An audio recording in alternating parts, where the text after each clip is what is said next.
Hello students, প্রতিদিনের মতো আজকে আবার আমি একটি নতুন ভিডিও নিয়ে হাজির হয়েছি। আজকে আলোচনা করব ফার্স্ট সেমিস্টার মাইনর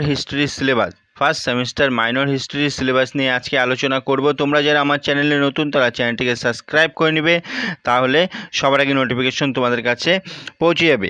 আরেকটি বিষয় তোমাদেরকে বলে রাখি, আমি কিন্তু আমার চ্যানেলে সমস্ত প্রশ্নের উত্তর অলরেডি দিয়ে দিয়েছি, তোমরা কিন্তু চাইলে সেগুলো দেখে নিতে পারো।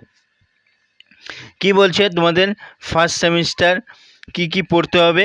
প্রাচীন ভারতীয় ইতিহাসের উৎস। 1 নম্বরে পড়তে হবে প্রাচীন ভারতীয় ইতিহাসের উৎস। 2 নম্বরে পড়তে হবে প্যালিওলিথিক, মেসোলিথিক এবং নিওলিথিক। মেসোলিথিক ও নিওলিথিক কালচার। তারপরে বলতে হবে টুল প্রযুক্তি এবং মূল বৈশিষ্ট্য। তারপরে পড়তে হবে হরপ্পা সভ্যতার উৎপত্তি, ব্যাপ্তি, শহর পরিকল্পনা এর অবনতির কারণ। এই বিষয়গুলোর মধ্যে পড়তে হবে। তারপরে পড়তে হবে বৈদিক যুগে কি বলতে হবে? বৈদিক যুগের রাজনীতি, সমাজ, অর্থনীতি এবং ধর্ম।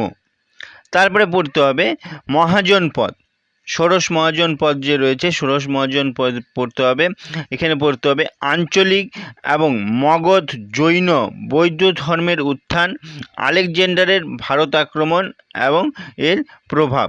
এই বিষয়গুলো সম্পর্কে পড়তে হবে। তারপরে কি বলতে হবে? মৌর্য সাম্রাজ্যের উত্থান এবং বৃদ্ধি, প্রশাসনিক, অর্থনৈতিক, অশোকের ধর্ম, এগুলো তোমাদের পড়তে হবে। তারপরে 7 নম্বরে কি বলছে? 7 নম্বরে বলছে সাতবাহন ও কুষাণ, সাতবাহন এবং কুষাণ, রাজনৈতিক দিক, মুদ্রা, শিল্প, ধর্ম। 8 নম্বরে রয়েছে সঙ্গম যুগ, সঙ্গম সাহিত্য ও সমাজ। এই বিষয়গুলি তোমাদের ফার্স্ট সেমিস্টারে পড়তে হবে। আজকে এই পর্যন্তই। ভিডিওটি ভালো লাগলে লাইক করো, কমেন্ট করো এবং বন্ধুদেরকে শেয়ার করে দাও।